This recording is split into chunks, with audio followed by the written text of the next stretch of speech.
Well, hello, and welcome to a little talk about my own experience of marijuana addiction.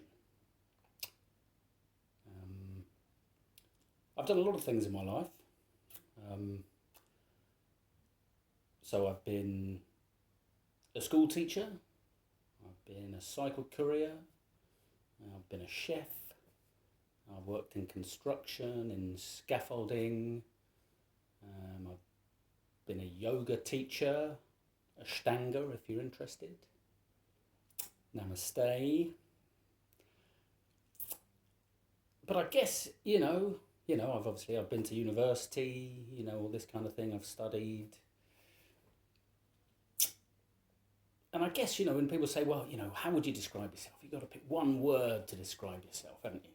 Well, you haven't got to. But there you go. If somebody asks you to, and you say, well, what am I? Oh, I'm talented, I'm handsome, I'm gregarious, whatever. And people try and come up with the things, that make them sound the most positive.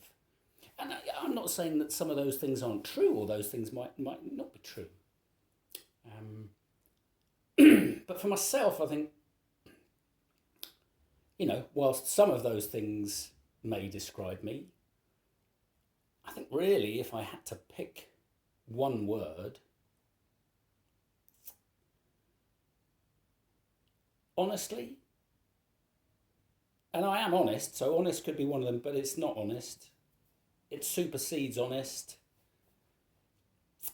It's stoner. It's marijuana usage, chronic marijuana usage has been kind of a thread running through my life since I was 20 years old, when I was first introduced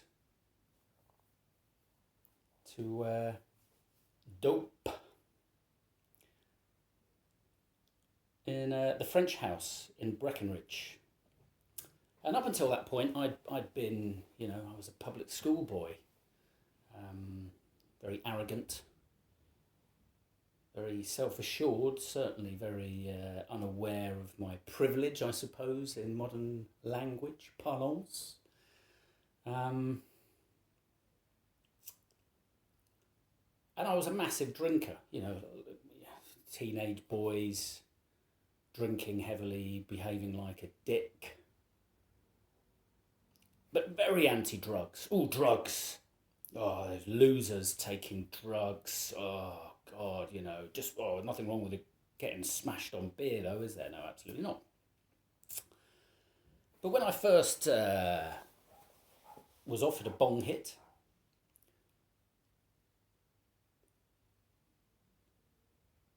I took to it like a duck to water, although I was sucking without putting my finger over the carb hole initially, so I didn't really know what was going on.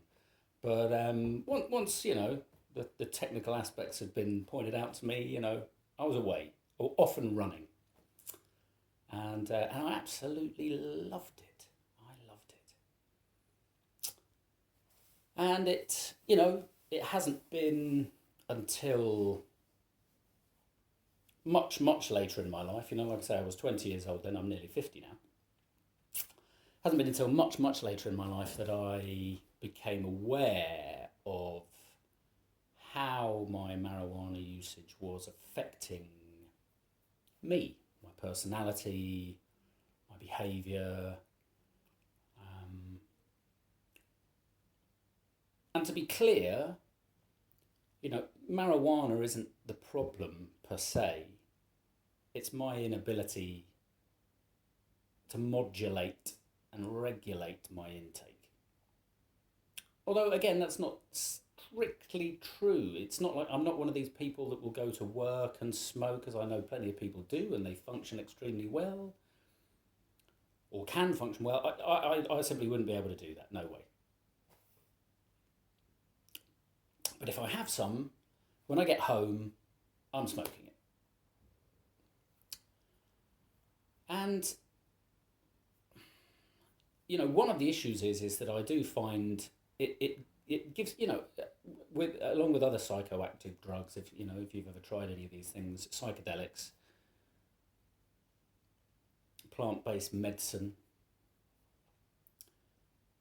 you can't. It's not like people saying, "Oh, I don't need drugs to have a good time," and no, sure you don't.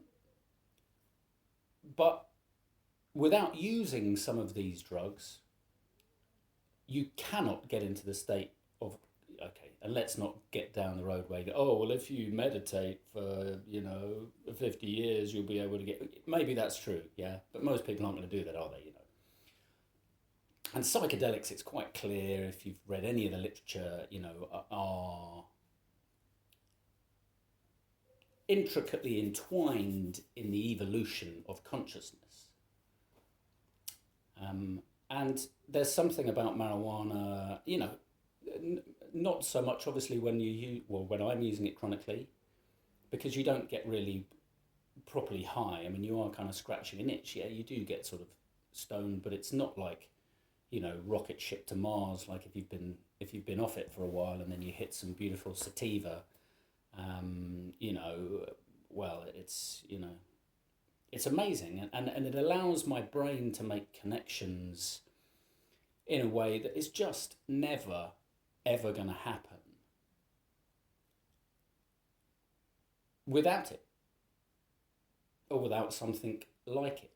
And also, don't get me wrong, I'm not trying to say that, oh, well, it's all just about the cerebral effect, and I like, yeah, it is, but I love the feeling it gives me as well, that the varied and multifaceted types of stone that you can get from different plants, different strains. But like I say, ultimately, it's not good for me, And quitting is easy, isn't it? Yeah, 'cause I've done it loads of times. Haha. And no, quitting isn't easy, or I certainly don't find it easy. But I am able to do it. And I guess one piece of, is it advice? I don't know if it would work for you, but one of the ways that I find helps me when I want to break the cycle is to stop everything. So I'll do a fast. I'll do a bentonite, clay and psyllium husk fast. Obviously you're not eating anything else, so then obviously anything else, if I was drinking booze or whatever, well, I wouldn't be doing that. And it's like, there's so much that you're missing there that almost the marijuana is lost in the mix.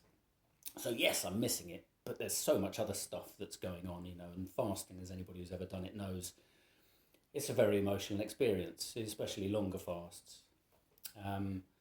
So I find personally that helps. That's a good way for me to sort of stop the cycle and start afresh. And I have been off it for, it's the kind of thing I've stopped counting now, but it's a few weeks that I stopped. So I've been, oh, excuse me.